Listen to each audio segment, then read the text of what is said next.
Good evening, everyone. Mr. Perfect and Mrs. Perfect, if you're tuning in. This is TRH, the Reconnection Hour by Mr. Perfect.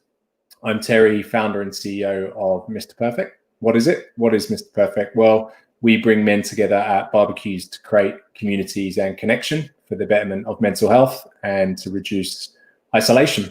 What's TRH? Well, we started doing this about 6 months ago now, and every Thursday we have chatted to health professionals and other people in the world of mental health, men's health, and generally just doing great things that relate to connection, hence TRH, the Reconnection Hour. A little bit of a disclaimer, we will discuss mental health, no doubt, at times. It doesn't normally get too gory or too in-depth, but there will be certain words or phrases or things we may talk about that may be triggering. So it's just a bit of a pre-warning to you. What about, if you do feel that you are triggered or anything like that, please, you can sign off or let us know if we've discussed something in the comments you're not comfortable with. That would be amazing. My week, how's it been? Well, I'm back to playing football, had a few injuries, no surprises there. But I've also booked a couple of breaks and holidays this week, so I'm feeling good about that. I'm going to go camping a couple of times, which is good as well. What's been happening with Mr. Perfect? Well, we've had some local media coverage, which is incredible, for our Lake Macquarie barbecue starting this weekend. We've been doing a lot more work behind the scenes, working on our, our health and safety, particularly at this time of COVID. And a really great announcement, I think you guys may have seen in the Facebook community or on our social media pages. We had a little bit of a competition, a coffee label competition with the Aussie Veterans Coffee Company, and that came to a close. And just before I logged on, I'd seen someone had posted on LinkedIn their fresh bag of coffee with the Mr. Perfect label on. I didn't even know it could have happened that quick that someone bought it, so it's amazing. I've not even shared that link yet to the shop, so I'm going to do that either tomorrow or probably on the weekend or next week. So really great cause there. That's the Aussie Veterans Coffee Company. So make sure you check them out. Look, generally feeling the love right now in the Mr. Perfect community. It's really special to see. So much so, I've still got a ton of t-shirts that I'd like to give away, a few more, another batch. So if you do want to grab one, please post something in the community. Something that is optimistic, uplifting, a reflection, photo, video, quote, an activity you're doing that may be related to connection. That would be incredible. I know it helps a lot of people as well. So last week's TRH, we chatted to Liam Sorrell, who is keen as anything tonight. He's already commented. There we go, which was brilliant. We're having a bit of a dad theme this month, or about men and sons and the like. So it was brilliant chatting to him. And off the back of that, we've got a great guest tonight as well. But a bit of a side note, tonight we are having a co-host, a great guy who I've heard, you've probably heard me talk about a lot. He's actually also the chair of Mr. Perfect. His name is Gordon Long. He's coming along to be my backup host if ever I do get injured again. And we didn't really have a risk management strategy in place if ever I'm not around. So be incredible to have him involved and learn the ropes as well. So welcome to Gordon. I'm going to bring him in now. Gordon, how you doing? Good, Terry. How are you? I'm very well, mate. Thanks for letting me co-host tonight. You're welcome, mate. You're welcome. It's going to take a little bit of weight off my mind, which is great. I'm always panicking just in case I don't make one of these or I'm sick or something happens. So very glad to have you on. And I think it probably offers a bit of a different dynamic having a couple of hosts as well. And also you've asked some incredible questions in the past in the comment section on these. So good to have you here. And you're repping Mr. P there with the t-shirt. So I love it. So totally. Yeah. Can't ask for t-shirts. Anything more. And I'm already aware Gordon has a couple of decent questions as well. So he will ask them later. But without any further ado, welcome to tonight our guest, which is Josh Vaughan. I'll do a very brief intro before I bring him in. He's the founder of Mengineering. Mengineering exists to create opportunities for fathers and sons to interact and mix, spend quality time together, try new things, learn new skills. and utilize and employ positive communication, which we're all about, and social skills and strength in relationships. So something that's very close to my heart. I know it's close to Gordon's heart as well. So welcome, Josh. Thank you, Terry. Thank you, Gordon. Lovely to be here. Great. That's good to see you, mate. See your smiling face. Yeah. And as we mentioned just before, we've gone with the filter, so yeah, it's not so clear, and it's probably a good thing. Beautiful, mate. Vintage. I like it.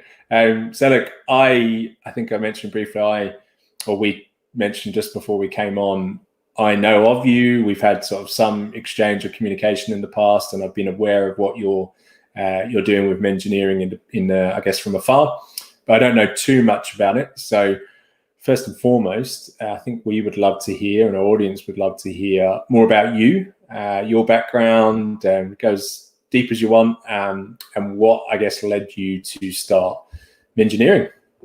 Okay, great. Well, it's a combination of lots of things. So Mengineering itself is one of the programs, one of our signature programs linked to our charity, and the charity itself is the Right Direction Australia. We started this charity. It was a commitment that I made with a great mate in school in year 12, believe it or not. So Andrew and I went to the same school, and we'd been at the same school for quite a number of years. Struck up a really, really tight friendship early on in the piece. And anyway, from what I can recall, and look, this is 93, so it's going back quite a few years now. Oh. We made a commitment to each other. We said, basically, when we grow up, when we're older, wouldn't it be amazing if we could work together, just to do something, and just to make sure that we stay in contact. So it was a loose promise at that time, but one that we were fairly rock solid in the fact that we wanted it to happen. So Howie went off after finishing school, and he pursued basically a career in the Defence Force. He really followed his dad's footsteps. His dad was quite a high-ranking officer in the Army, the Australian Army, and I think Howie was always destined to sort of go down that path. My path was a little bit different, only in the way that I didn't know what the hell I was going to do when I finished school. So I went down hospitality for a little while. I worked in hospitals and things, but then ultimately I found my direction into teaching, and very early on in the piece that was very, very much became a passion. So I was teaching how he was in the Defence Force. We always stayed in contact, and over the years he had a few deployments overseas and was privy to lots of things, some good, a lot not so good, and quite life-changing. My role teaching was working where I was very lucky in that I was working in independent sector. So started my career in the primary school scene, and then worked in through high school, and then also into college. So I was lucky in that I had all the ranges, from middle primary 10-year-olds all the way up to 18-year-olds. So we kept in contact, and Howie was deployed back to Canberra in around 2011, 2012. And look, it was over a few beers, and we were just reflecting on experiences and things. And one thing that was really interesting was we both had a fairly strong experience of communication skills, particularly with young people in my area. And Howie, when he was having people sort of working for him in platoons and things. And he had lots of experiences where the stuff that he was taught as a young bloke, so particularly from his dad, about how to communicate appropriately and respectfully. And it was really sort of drummed into him, not forcefully, but it was instilled from a very young age, the importance of communication and social skills, just being a good guy. I was watching in my teaching experience, I was watching what I thought was a real decline in particularly boys working in all boys school. The decline that the guys were not only showing to themselves and their mates, the lack of respect, but towards teachers and parents and those interactions. How we had lots of really life-changing times where that he was in angry mobs, guns and threat to life and things. And there was numerous times where he actually found that through his communication skills and things, he was able to de-escalate situations pretty quickly. And he learned some, learned some approaches where not even knowing the language, but being able to use a really sort of non-threatening body language, always having cigarettes with him. He worked a lot in Middle Eastern countries. He always carried a packet of cigarettes with him. He didn't smoke himself, but for the vast percentage of the population was smoking. He would find the person he needed to speak to. Angry people, lots of noise, lots of really heightened men, angry men.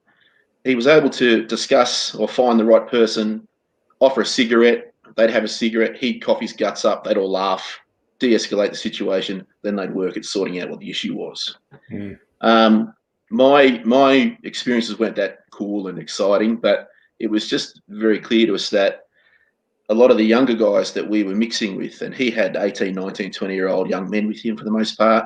I was working with lots of young boys from the ages, as I said, from 10 up, was that they weren't getting a lot of these fundamental skills from home, or it wasn't really being enforced as much as we had it when we were younger. And again, I had a very interested, and I still do, a very interested, involved and loving dad. And he was really fundamental to forming me and, shaping me into the person that I've grown up to be. So we said, look, there's something in this. Let's, how about we put our heads together and knock up a bit of a communication social skills program, short course thing, and offer it to some young fellas. We identified some young people who were at risk. So through connections I had at the time, we contacted our local juvenile detention centre, which is called Mengineering here in Canberra. We offered them basically what came to be the right direction as far as a program where it was 5 sessions. We wanted to volunteer our time, so everything was for free. We just asked if we could participate with a smaller group of young guys and just to share some of our experiences, but link them to important things like the importance of the handshake, the importance of respect for women and respecting yourself. Another thing about mistakes not defining you and sort of moving from those. Anyway, we ran this course. Surprisingly, it went really, well, I shouldn't say really surprising, but it went really well. Yeah, the feedback was excellent. And we were working with young guys who, out of the first group was, from memory, 8 to 10 year old, 8 to 10 sort of adolescents, boys. But they were in juvie, they were in juvenile detention. So they'd obviously had pretty checkered past and a lot of crime and vandalism and that sort of things. But every one of those boys didn't have a father figure who was prominent in their lives. And talking with the guards at the time and the social workers that were present within the centre as well, the only male figures that really would come and visit these young guys whilst they were in there, if any, were grandfathers. And whether it was your paternal or the maternal grandfather, but there was this real interesting pattern that they were the only people that were coming in to visit them whilst they were inside. Yeah. So anyway, we sort of ran this course a couple of times. We formulated a bit more of a more structure around it. We then went to work at incorporating. So we incorporated and formed a company, a non-for-profit, and so registered charity. And then we started running some more of these sessions up in Brisbane as Howie moved up there. So he formed a relationship with the Brisbane Detention Centre up there, ran some other sessions down here in Canberra at one of our local independent schools. And so that was the charity. So where Mengineering came from was really, Mengineering is, again, it's something that's been always in the back of my mind, and it's been this scratch or this thing that's been at me for pretty much my whole adolescent and adult life, where I see myself as incredibly lucky as having had really influential males in my life from a very young age to help there and just be present and just help form the person that I have become. I've mixed that with experiences that I saw at school. I've now I've got kids of my own. and I have a few kids. I've got 5 in all. Wow. Yeah, so I'm one of those. Also, I'm one of those. I've got to be honest. I'm lucky guy who's got 2 ex-wives. So I have a few sort of kids spread it around, and I've got 2 older sons who 17 and 14 at this time, who I had with my first wife. But the disappointing fact in that is that I don't have a relationship with those boys. In that, the last time that we really spent quality time together was back in 2012, and since that time, it's really been a sort of case of parental alienation, where unfortunately their mother and we obviously separated, and we weren't able to maintain a positive relationship and model that for the boys. And there was stuff being said, and we had court orders and all those sort of things in place, but anyway, it got very messy. And so I've missed out on really playing the fatherly role in their lives, aside from phone calls and standing on the sidelines, sort of watching them play rugby when they were younger, but not really being able to engage with them because they had this different impression of who I was. So I've sort of grown with that, and I think about it every day, about the stuff that I should be doing with my 2 eldest boys, but unfortunately aren't able to. But I'm also moved from teaching into the community sector for the last 4 years. And my day job is working in the youth mental health, homelessness, alcohol and drug sort of sectors. And every day I'm reminded by the work I have with my staff, my caseworkers and case managers, and we have a number of residential programs too.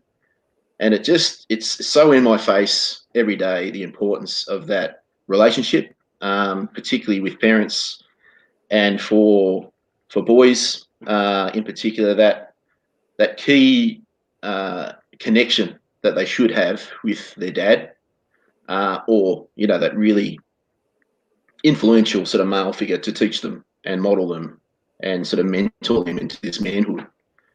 So Mengineering was sort of there. Over time, I've sort of developed that with some really really great friends and volunteers to come in and help along. And as you mentioned in the intro there, Terry, I'm really trying to keep it as simple as possible. Yes. I don't want to work too hard. I want things to be pretty simple. And the whole ethos behind this is just providing opportunities for dads and with their sons and daughters. We're not exclusive, just father and son. It's kids are involved, and we just either contact, help co-design, or build our own activities. For the most part, with hosts who already run activities, and it can be anything.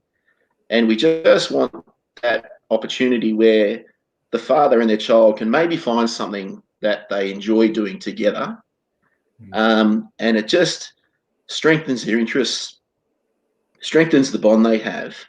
But ultimately, it's just spending time together and the conversations that come from just doing activities together. So we target anyone and everyone who's interested. We've got established relationships with quite a few, I guess you'd call them interest-based hobby groups, things like off-road model car racing clubs. We've done some work with the Woodcraft Guild, which is just basically, on the tools, making some very cool but basic stuff. But just standing side by side, physically engaged in activity, and just watching the conversations that just evolve, is what it's all about for me. And I guess the key purpose on the charity idea too, what helps us is that we don't want cost to be a barrier. So we fund and cover the costs for the activities. Most of them are free, and look, it's reciprocal in the nature in that we want to promote activities that are out there. We can increase memberships to bushwalking groups, chess clubs, indoor rock climbing. Again, it doesn't matter. It's just about trying to throw something in your face, hey, let's try this. It might be something interesting to do together. If we like it, great. We continue doing that. If we don't, doesn't matter. We move on to the next thing. Yeah. I love it. One, what a story. Thank you. Two, I'll pick up on the most recent thing you said, because that was the first bit I remember. But we don't need to make this really hard, right? Like what you just said about making it simple and activities that don't cost a lot, and that we overthink these things sometimes, or a lot of the time, clearly. And I even had discussions with friend dads of mine, and the assumption that you need to take them to a concert, a football game that's going to cost you $200 for the tickets, something where like cost one might be a barrier, it might not, but you're kind of doing it as a distraction rather than actually spending quality time. And that's something I've thought about. And I remember just tonight I'm reading one of my boys, we were talking about his sort of sensitivities at the moment. He's a lot more like me and like I was as a kid, just doesn't say a word to the teachers at kindy. Like he very thoughtful, he can't communicate it to them. He can do it at home. Whereas Rafi, my 2-year-old, no care, like no sensitivity, just wants to get in there and like aggressive. And yeah, they're very two different things. So Finn loves factual books. At 4 years old, like reading a book with me, an encyclopedia of sharks. And I'm going, we're going through every like 400 different sharks. And I said to him today, and I was joking, half joking, I said, Finn, can we read like a story? Because this is starting to get a little bit boring. And I shouldn't have said that way. He said, Dad, it's not boring. I enjoy doing it. Blah, blah. And I went, whoa. I sat back, and when you just said that, I went, oh God, I felt really guilty. He enjoys doing that. And like, I enjoy doing that sort of stuff as well. I'm a bit of a geek like that. But just watching him and the fact that we're engaging over that, sitting there as a bedtime story, I go, wow, like this is his happy place. Like where I reflect on that, I go, he feels safe, comfortable doing it, or building Duplo or doing something that he's very engaged in. And it doesn't have to be loud and aggressive. Like we do those things as well, but it's just amazing. And then I guess my other reflection, it's not really a question. The reflection about, I think the first thing you said about, or almost one of the first things about the communication, I guess the skills that you noticed they were missing or the kids were missing. And you highlighted, and just you briefly mentioned it, and I went in my head again, I went, shit, yeah, they're all things I didn't get taught as a kid. And I even had this reflection on the bus today, and I got home and I thought about it. I thought, I wasn't taught any of these things. I had to reprogram this stuff at probably 25, late 20s. Like I didn't have it, and I used to beat myself up because I didn't have those skills, or I didn't have, whereas now I have them, and there's a lot of accountability on my part to learn them, but something like what you're doing in a basic format in school groups, whatever it might be, is incredible. Absolutely incredible. So that was just my general reflection on what you were saying. And I guess the other point there, it's probably a whole nother topic, right, for another show, but the whole separated dads, divorced dads, parental alienation is something I'm learning more about just by being involved in Mr. Perfect. I'm so grateful that, I'm in a good relationship and a strong family as right now. Like there might be things that change that in the future, but we're in it.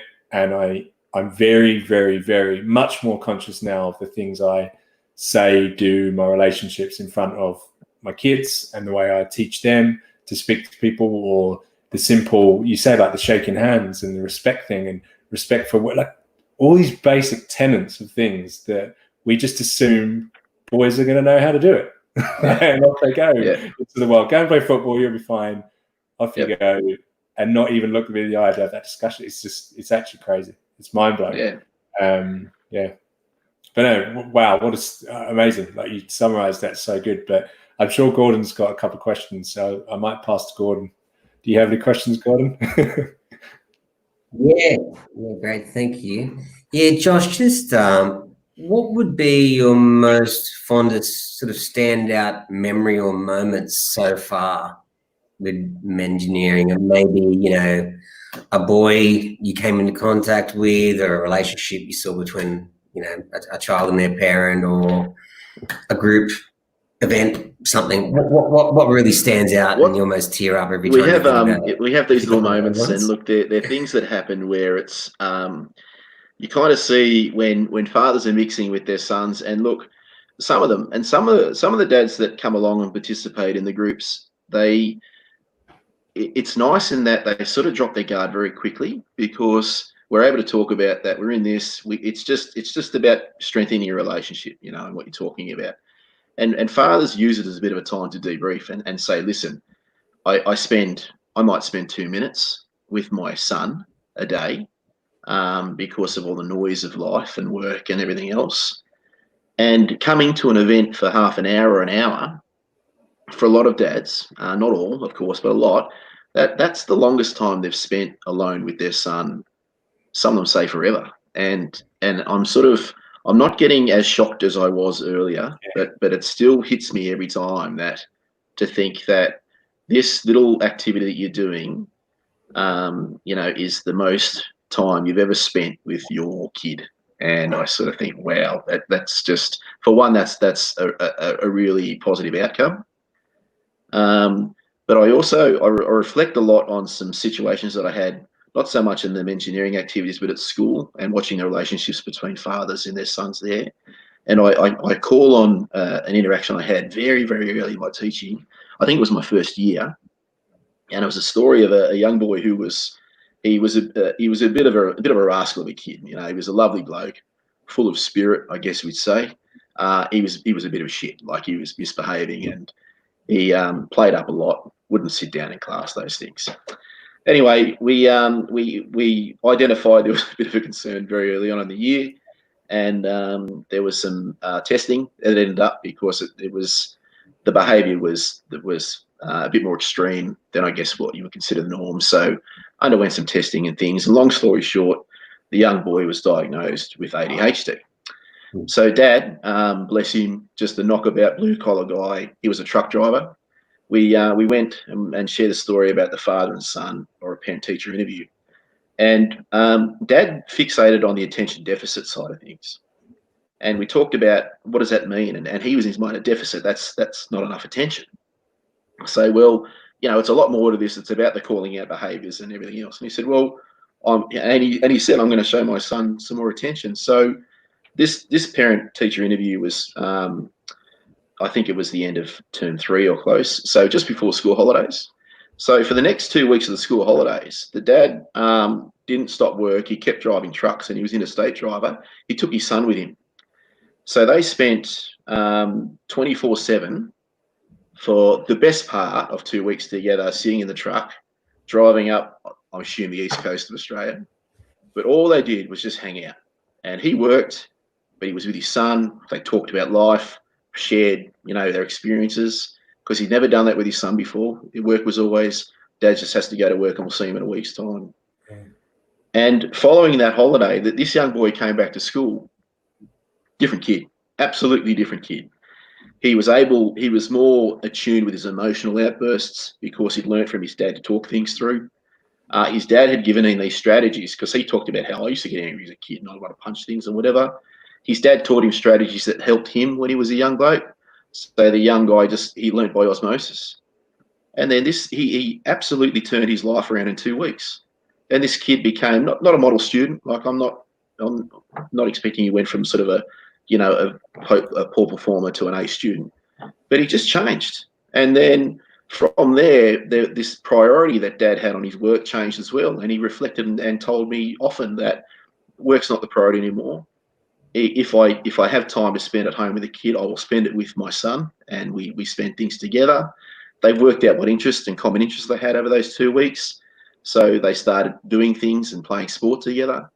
And it was just something that I guess from the outside, you think, well, that's very simple, just spend time with your kid. But this was an absolute demonstration that this bond that they made was I'm hoping, unbreakable. I've lost touch with that young bloke, unfortunately, but I would love to hear and to see what the relationship is with his dad and how this guy turned out. But it just, again, I reflect on that all the time. Just spending time, the importance of being present with your kids is life-changing. Yeah, what an amazing endorsement on the strategy of what you're trying to do, and what a great example of that. Yeah, I see very, very few bad things that come out of this. What's the worst that can come out of hanging out with your bloke or your daughter, trying something else? And again, like I say, if they didn't enjoy it, who cares? pick up something else the next week. Yeah. I just had usually lunchtime Sundays. I just had my son, usual thing, take his toasted sandwich, grab his iPad, go sit in the dining table. I'd be in the kitchen, reading the paper or screen scrolling or whatever. And it was just a beautiful day. We've had some pretty cold days, so I just said, Jackson, come on, let's go sit in the back balcony. It's a beautiful spot, looking over the pool, sort of thing. It was just a beautiful sunny day. And it took me about 5 minutes to convince him, just to come out and sit on the balcony with me and have his toasty and let me have my little toasty. And, no iPad was allowed. And we came out and we just sat in the back balcony. And, the first couple of minutes was, what are we doing here, Dad? Why are we here? But, 40 minutes later, we're just laughing our guts out at, who knows what. I can't even remember. But that was probably the best, 40 minutes of this month, I'd say, just that time, just doing something different. It was just sitting on the balcony eating instead of, going your separate ways and doing your social media. And, and then at the end of it, he's like, let's do this next time I'm back, Dad, So it's just, just those little things. I'd never, thought of doing that before. But, especially when he replays that back to you, that's gold. Like to say that even with kids that are a bit more shy and not as, to actually come out of that, even if they've never said anything deep to you before in that sense, it's amazing. And someone just commented at the bottom here, I was so engrossed, I forgot about some of these comments, but kids spelled the word love time. And I thought about this. One of my favorites. Yeah, a couple of years ago, I hadn't actually heard that particular, and I was listening to something that said, kids don't care about your money. Like they don't want your money. They just want you there. And it was so simple, and it just kicked me in the face because it was when I was, Finn would have been 1, so sort of 3 years ago. And I was doing the same thing. I was spending my evening on my laptop or doing something and he's there, but I'm not there with him. It's just, and now I'm much better with it now. But even when Gordon, you said about your son, Finn does it as well sometimes. If he's engrossed in something, to get him to go outside and do something is actually quite hard, even though we're fairly active and he'll have to question why we're doing it, But once we get out there and we literally just go 10 meters into the garden and kick the football round, we're out there for an hour, solid. Come in sweating, laughing, whatever we've done. And before you know it, that time's flown. I'm not looking at my phone. I'm not doing anything like that. And I've said before, now I have to put my phone on flight mode. Or I don't have to, but I do it when I get home from work now and stuff. So I don't get the distraction. And people have even said on weekends, I try to call you, but I was like, no, I put it on flight mode now. Or if I'm taking them to the park, which is not far, I just leave it at home. What's the worst that could happen? I'm not going to be able to do too much right now. If it was someone, of course I help as many people as I can, but in those moments, I think it was just the best way to that distraction. But there's a couple of other good comments here, which I'll just summarize before we move on. But Zebanisa said, positive male role models have a significant impact later in life. I think it's a given, right? That's Zeb's I know Zeb, and amazing. And I love the work she does, and it's true. It's just it's the building blocks, it's the foundation that you've got to set from a young age, and you don't get that chance again. You can always work on things a bit later, but setting up during these developmental years, how they learn and how young blokes in particular watch and actually role model how you respond to situations and how you hold yourself and carry yourself. So essential. And again, I go back to my role now, working with youth mental health, and it's so hard to try and address the things that weren't built on and developed from early on in the piece, when they're not there and the foundations aren't there. And it's hard. It's hard working with broken kids because they could never reach out to that person when times were tough, and they didn't have that confidant that they could ask tough questions of or have the tough conversations with, and just have a little bit of a hand, like a helping hand in getting through things. So absolutely. That's amazing. It pays dividends. Absolutely. You invest early and it pays dividends, that's for sure. I think that's where I was reflecting the other day on. If it's taken me that long to kind of reprogram that part, and it'll start to learn it and then now pass that on, like it's got to be done early, like early as possible. Just babies, toddlers, whatever it might be. I used to think, oh, well, I've almost convinced myself, well, they won't remember if I wasn't around at that time, or I wasn't, when I was in a slightly different headspace. And now I just think, no, like nothing is more important than that. Like I drop everything now for kids. Like it really isn't. Like the job's the job, and I have to put a roof on my head, but they're not going to remember the job I had, just for sure. But did you have another question, Gordon? Yeah, Josh, I noticed on the website on the charity, not maybe specifically Mengineering, but you have a lot of great partners and sponsors, and I know Commonwealth Bank's one of your major sponsors, I think. Yeah. But how do you go about, selecting the right organisations and sponsors to work with for partnering? It's something we're looking at Mr. Perfect all the time. Yeah. Yeah, well, the community grants through Commonwealth Bank was really what got us on our way. So we reached out to them for some money, which became available, and it was a sort of block funding over 3 years, and that was where we got our money for insurance and building things and resourcing. And so the CommBank, thanks to them, really sort of helped out, just get us going. We've had some success locally in Canberra with Hands Across Canberra, which was another community grant, and they were helping with a fairly sizable donation to help out with sort of the Mengineering in schools that we're doing. And as far as partners go, I want to partner everyone. I want to partner with Mr. Perfect. I want to partner with anyone. I'll partner with the local table tennis association. I just want to have so much reach and availability just to set up events and opportunities. So the dream is down the track to work into the charity full time. So I'd like to learn and touch some philanthropists out there who's watching tonight, no dear, to help out with that. But I'll continue doing my Monday to Friday job. I really enjoy it and I really love it.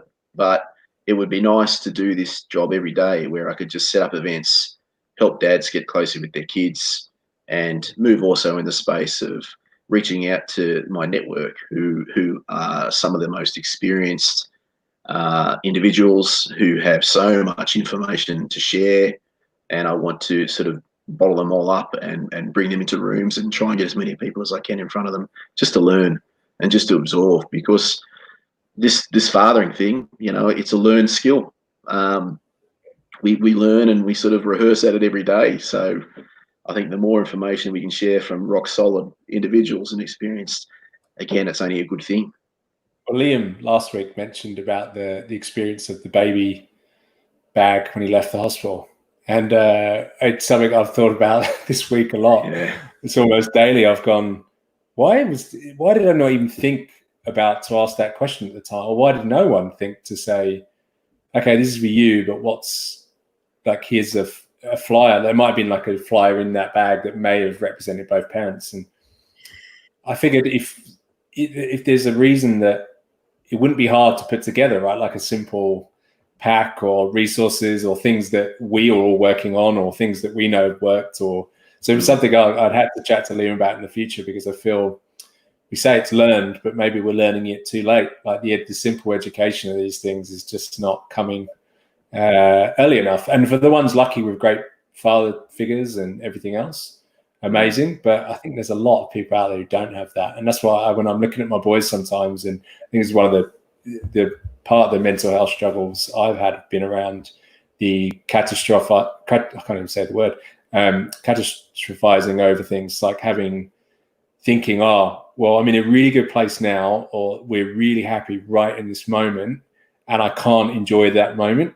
I will go to, but what if my son, this happened to him? Or I see someone homeless, like probably some of the people you deal with, Josh, or a drug addicted or something that might have, and I already go, but what if that happened to my kid? Or what if that happens to me? Or what if, and I'm getting much better at it. Like I get a lot of work on it now, but I'm in that space of, wow, like, and I always feel that empathy, but that empathy can go too far sometimes. Like it can be destructive in one sense. So I'm always teetering on that. I want to have that empathy where I can go, wow, that kid hasn't got this. How can we help? Give a little bit, just something that I'm not going to be up all night worrying about it, but enough that we can help, and we can do something. So I think it's incredible. I think it's incredible what you do. Do you have grandfather sort of child sort of engagement as well? Is it always just fathers, or sometimes is it? Oh well, we had an event that happened a little while ago where we contacted a local logistics trucking company, and the idea behind that was that my idea at the first time was really simple. Let's just get up close to some massive trucks, climb around inside, sound the horn. The kids will love it. And anyway, Tony, who was my contact there, who I actually taught his son at school, he's a grandfather now. He said, well, listen, that's great, but what we can do is we can actually show these young fellas the business, about the importance of logistics. And they have this big monitor in their office, which is live streaming where all the trucks are. And it's, you click on the truck and it shows about the temperature of the truck and what it's got on board. And he talks about the reason why things cost money is that they're picked up from Sydney and trucked to Melbourne, and then they're back to Canberra. And so from went a really simple concept in my mind, the kids went off and played in the trucks, and then the dads were just standing around fascinated by logistics and the work behind this, which you just take for granted. So I want to engage more with the older blokes because they have lots of life experience and they want to give. And one of the best quotes that I heard from was a guy in the local men's shed. I think he was the president of the Men's Shed Association down here in Canberra. I'm not too sure, but he said his focus on working with the old blokes is that you've got to be a bit covert by it. So when they have their cups of coffee and morning teas and things, it's mental health by stealth. And I said, what did you say? And he said, what the work we do is mental health by stealth. And I know it was like a punch in the face. I said, that's one of the cleverest and simplest things I've ever heard. Just being around blokes, not having to actually talk too much about things, but just knowing you're around like-minded people are there because they want to be and they care about you. And I was engaged a lot with grandparents in schools because, parents are busy and grandparents take on the role of after-school care a lot of the time. And just watching the care and attention that the older generation had for the younger generation too was inspiring. So where we haven't formalised any actual grandfather events as such, but look, it's definitely on the radar and nothing's out of the question. That's brilliant. Yeah, it's great. Yeah, I only asked. I just took my son to football training earlier, and my mum's a bit crook at the moment, so my dad's a bit bored, looking for things to do and missing seeing his sort of grandkids. So he wanted to just come along just to watch. It was just one grade play the other grade, just instead of training, have a game. But he just wanted to come along just so he could see Jackson, and then drive him back home to his mum's, which was just that's a relationship. So it was great to see myself, my dad, and then my son having a little game, just to hang out. It was just great, and that really made me think a lot more about it. Coming into this session tonight, about just the importance of those relationships and what Jackson will remember about that. Dad, I don't have him this week. Bothering to come and watch me train, just to drive all the way over. It's not close. And then my poppy came as well. Just to drop me back home, just to see me. They'll remember that sort of thing, and it just reinforces. So the session made me think about that more. How if we hadn't been talking about this now, or having this session, or being a co-host, then I wouldn't have even thought of the significance. That's awesome. What happened in the hour, Well, I've joked recently that these Thursday nights, I think Gordon, you actually said, maybe you said it to me. You said, yeah, you're sounding like you're doing well, and I was sort of reflecting on a few things, and I think I said, yeah, it's like free therapy this every Thursday night, and I was laughing about it. I said the things it makes me reflect on, even when I know them, and I forget them when I'm in my own headspace, and I'm busy at work or I'm anxious or something, and then getting to hear it from someone else that they've had that observation and done, a lot of work in that field. These things make me reflect so much. Incredible. And the grateful, like the gratitude I feel after this to hear that. There are, whatever we see right now in the world, in media and whatever you want to call it, and there is a lot of male bashing, I guess, just generally. And I feel I'm not, we're not political about it as an organization whatsoever, but it's just there's a lot of people out there doing some ridiculous amounts of work and aware of the problems we have as men and the challenges and things we want to be better at. And that is nice to know, that when you're actually speaking face to face with people who are doing it, that's a good weight off my mind, because I hope that the experiences we had as kids or things we didn't have in the education, that one day they wake up and maybe the public school system has this as a standard thing. Like, whoever delivers these programs, it should be a given. Like, some of the crap I learned at school and was forced to be put through, or didn't go, whatever. It blows my mind that these simple things, that something like you would offer to go in, or another group would offer to go and do for free sometimes, with subsidy or whatever, and it's just not a thing that's rolled out of scale. It blows my mind, but I hope it does. But I had a question for you. I guess maybe you've covered it a little bit, but I normally ask, or I try to ask, is there something particular you think that makes men connect, men with their children? Is there something particular that you've noticed, or is it just generally that feeling of doing an activity with them, an activity-based thing? I think the activity helps a lot. Like, it's no secret that the man-child enjoys physical activity and needs to move. We've got these really powerful hormones running around the body, and we want to use our bodies. And so everybody knows, that the counsellors, the social workers, the psychologists know, and the deeper conversations happen when you're moving. So the one-on-one basketball and just the walking together. But away from technology, getting away from these things, the less screen time, more green time, just getting outside, breathing in the air, and just being together and being active. So I think that's why a lot of our activities that we do are outdoors, and it's not sort of I guess that we always get better results out of them. But it's just nice seeing that there's no distraction. There's no TV sitting behind you, which will make you lose focus. You're not looking at your phone, checking your Twitter or whatever else. You're just there in the moment, outside, spending time with your kids. That's amazing. And do you think, I guess the bigger question is, what's next for the work you're doing and Mengineering? Do you see yourself being able to sort of devote more time or resources to it, or do you have like a grand plan for the next 2, 3, 4, 5 years?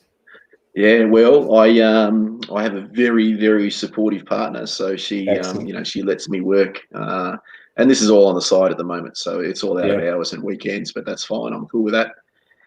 Look, 3 to 5 years, I'd love to be doing this full time. That's no secret.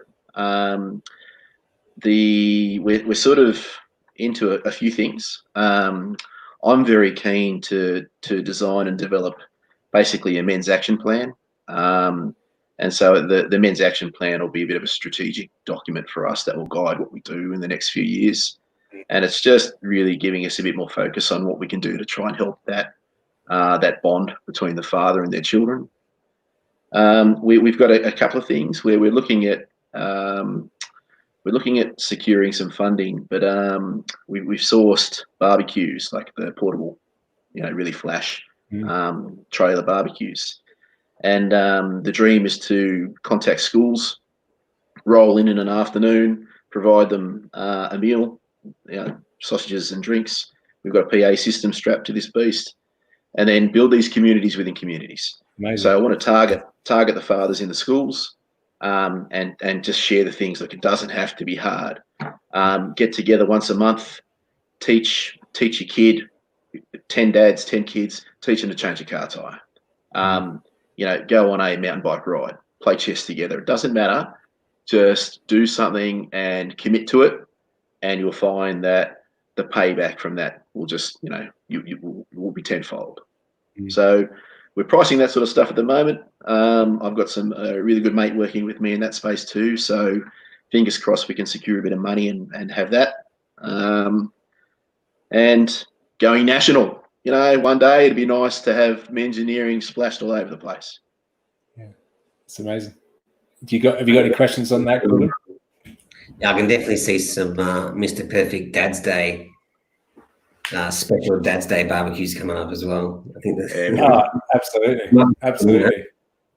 And it's funny how this is I brought Jackson, my son, and he wore his Mr. Perfect t-shirt, which he's very proud. We're very proud. It was actually his sister's, and she never got it back. But he came to our Christmas barbecue and played soccer with the guys. Played football. Sorry, Cherry. Play soccer. Played football with the guys, and a couple of our board members had a bit of a game, and they're quite good players because they play for the Mr. Perfect Football Club. And Jackson was like watching these moves going, oh, I want to learn that. He had an absolute ball. So that's very cool. We had a couple of kids there maybe, or maybe he was the only one actually. But he had a ball. That was so simple, right? We took along the football, a couple of like portable goals, like tiny portable, you just pulled them up out of the bag. And what that creates is, what I noticed from that, again, I'm always, looking in the background going, if people are a little bit awkward to start when they come to the barbecue, or they feel like, well, how do I conduct myself at these, or they haven't been to one before, to have an activity or something to sort of ease yourself in, it's the best. Like I'm the same when I go to a bloody party or something. I'm looking for something like a pool table, which was or a snooker table, which was at Gordon's house last year at his birthday party, or I'm looking for something that will allow me to sort of gradually integrate into that setting, or something to do. I'm not one for the first straight away, let's get into it. So to have a football, something as simple as that is brilliant. Go for it. I was just going to say, one of the best things I ever had was in the back of the car, and it stayed in the boot, was it fast became our bag of fun. So it was just a dirty old blue bag. But in it, I had a rugby ball, a soccer ball, tennis balls, a frisbee, and a pump, and some kicking tees and that kind of thing. And too many times I can recall now, we'd be driving along, even afternoon, picking them up to school or the weekend. We'd drive past an oval. Oh, let's go out and kick the ball. So we'd pull over, half an hour, pump the ball up, go out, kick the ball, throw the frisbee. It was there. It was easy. More often than not, like what you're saying, Terry and Gordon, what you've experienced at the barbecues, if we're at an oval and there's other kids and you pull out a frisbee, it very quickly turns into a game, and then you can step back and just watch your kid. You're still there, you're still participating, but you're watching your kid making memories and just making new friends. So that stays in the car. I've still got it in there. It's falling to pieces now, but this is one thing that I want to build and sell too. Just this bag of fun idea. You just jogged my my memory that my wife tells. My wife had a sort of fantastic family upbringing, and immigrant family that moved here, and typical story, worked their ass off and just put their kids first and everything else. And she plays soccer or plays football a lot, right? So she loves football and her brother loves football. But it was purely because her dad would do exactly that. So Saturday afternoon, mum would get the dinner on ready or whatever, and they would go down to the park. And it was only supposed to be a half-hour kick around or whatever. But they would be down there. The mum would have to come down to bring him back. It'd be like a 3-hour kick around. All the kids from the community knew that Carolina's dad was the guy who would bring the football. And they just congregated there in Southwest Sydney on this, and there'd be 40 kids running. And there was no social media. There was no way to organize this. It was just they knew every Saturday they went there for that. And Carolina, all the things I ask about her childhood, it's one she always talks about. And I've never really got the hint after a while, but she kept going, make sure keep the football in the car, keep this here, blah, blah, blah. Oh, on Saturday, when I start making dinner, go and take Finn and Rafi down the park or whatever. And I used to make in my head, I never really thought about it. And I just put 2 and 2 together going, it's so simple. And they will remember that they did that every week. And Dad spent 2-3 hours with them before dinner. well, mum was doing this or this was happening, whatever it might be. And the whole thing about the bag in the car, we've got that now. And like, it's exactly those things. I don't think we've got the Frisbee, but we've got everything else and a basketball because my wife likes playing that. And we've got all of those things. So the boys know, like, we literally grab it out. If we see an oval or we do something, I love that. That's just so simple. Yeah. I love it.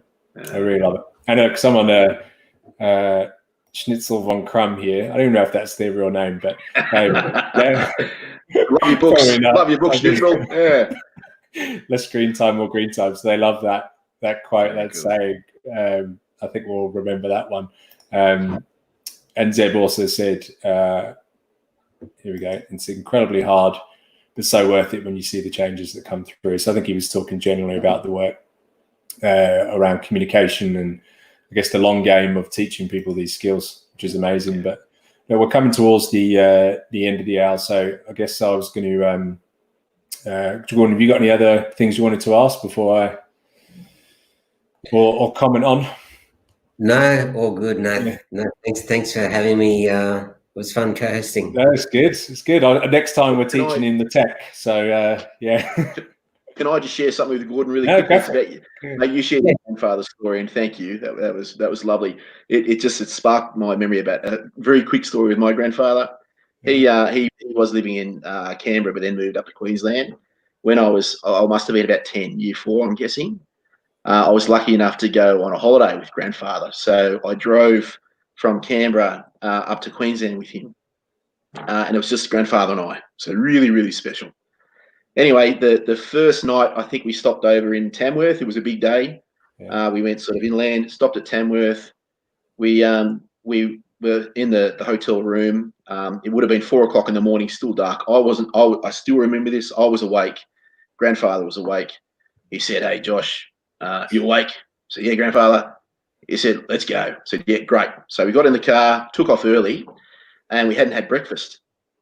And we drove past, I came into the town, and grandfather said, "You hungry?" I said, "Yeah, of course I am." "What do you want for breakfast?" And I said, "Why don't we get some McDonald's breakfast?" Grandfather had never had McDonald's for breakfast in his life, ever. So he said, "What do I buy?" And I said, "Oh, you have to try this bacon and egg McMuffin." So we bought a couple of bacon egg McMuffins. He made love to this thing. He couldn't believe this thing. He missed it from his whole life. We got to Queensland. I was up there for probably 10 days. I can't remember. But every morning for breakfast, grandfather got up and made us bacon and egg rolls, the bacon and egg McMuffins at home. Yeah, he fell in love with this thing, and he wanted to relive it every morning. And they're the memories that you have, literally, like those stories, just forever. And the simple stuff. None of that cost a lot of money. It was just time. And actually, I actually had thought of that for a long, long time. So thank you, Gordon. That's fantastic. That's a really nice way to end. But I normally also ask, how do people find out about what you're doing? Is there a website, social media things you want to plug? Let us know. So we have the TRD website, but the best way at the moment is we're doing all our promotion through Facebook. So I've got there as the little sort of little tag, the Mengineering OCT. If you can get on there, please like us and follow there. We're starting to try and ramp up things after COVID, so it has been very quiet. But of course, the goal is to start getting the activities back in there. Brilliant. I'll share that that in the comments up here as well, and I'll share it to everyone afterwards as well, so they can find out about it. But look, thank you so much for your time, Josh. Absolute pleasure. My pleasure. So much about the people we host and the work they're doing, and look, even those stories, just great. Gives me a lot to reflect on, and I think these things as well just spark that little bit of fuel again. Every time when we do these every Thursday, it gives us that little bit of edge and to think about what we're doing and why we're doing it. And there's a lot of dads in our